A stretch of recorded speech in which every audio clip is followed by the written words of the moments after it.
Hello दोस्तों, नमस्कार।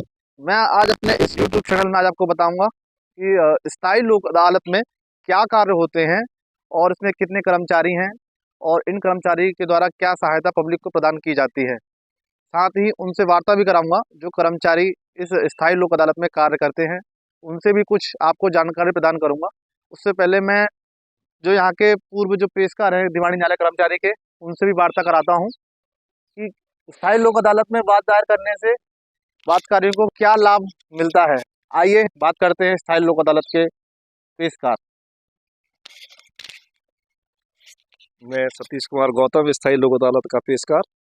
हमारे यहाँ बीमा से संबंधित वाद दायर होते हैं और उसका जो है पेमेंट भी होता है, और बिजली संबंधित जो भी हैं उनके भी वाद दायर होते हैं, और यातायात, शिक्षक संस्थान के वाद दायर होते हैं हमारे यहाँ।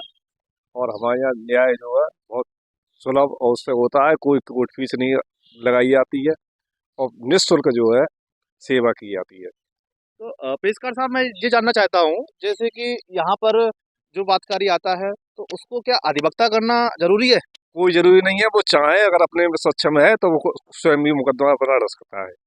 मतलब ये है कि अगर बातकारी चाहता है कि अगर वो सक्षम है हाँ, सक्षम है। न्यायालय के सामने अपने बात रखने के लिए, तो अधिवक्ता की आवश्यकता नहीं है। नहीं है, कोई है? जरूरी नहीं है, कोई जरूरी कोई जरूरी नहीं। नहीं। और भी बताइए, मतलब किस समय बातकारी अपना बात जो है यहाँ पर दायर कर सकता है? 3 साल के अंदर हमारे यहाँ जो है लिमिटेशन 3 साल की है। 3 साल के अंदर दबाव दायर कर सकता है, चाहे बीमा से संबंधित हो, चाहे बिजली से हो, चाहे शिक्षण संस्था से हो, चाहे यातायात से हो।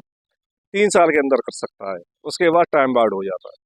मैंने पेशकार साहब, मैंने यह भी सुना है, मैं पेशकार साहब इसलिए बोल रहा हूँ क्योंकि ये स्थायी लोक अदालत के पेशकार हैं, इसलिए इनका पेशकार कह के संबोधन कर रहा हूँ मैं पेशकार साहब यह भी जानना चाहता हूँ कि जैसे कोई बातकारी है, उसके घर के सामने नाली टूटी पड़ी है, काम नहीं हो रहा उसके यहाँ पर, या फिर क्या बोलते हैं सड़क नहीं बन पा रही है, क्या इस टाइप की भी बात स्थायी लोक अदालत में दायर कर सकते हाँ, हैं? इस बात के भी नगर पालिका से संबंधित जो भी है, नगर निगम से संबंधित है, वो हमारे यहाँ बात दायर हो सकते हैं। किसी प्लॉट में कोई कूड़ा फेंकता है तो उसका भी हो सकता है, सड़क में फेंकता है तो उसका भी बात हमारे यहाँ दायर हो सकता है, और 16 समझौते से वो जो है सफाई कराई जाती है।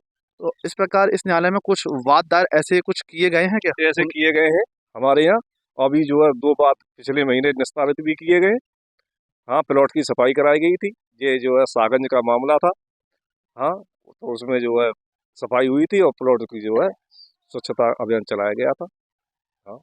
तो हेलो दोस्तों, तो इस प्रकार हम ये बताएंगे कि स्थायी लोक अदालत में पब्लिक को बहुत ही लाभ मिलता है। कुल मिलाकर यह है, तो मैं आगरा वासियों के अतिरिक्त सभी लोगों से यह कहना, मेरी अपील है कि यह स्थायी लोक अदालत हर जिले में पाई जाती है, जिसमें वादकारी अपने वाद का अविलंब निस्तारण कराए जाने के लिए वह जो है स्थायी लोक अदालत में जाकर अपने वाद दायर कर सकता है।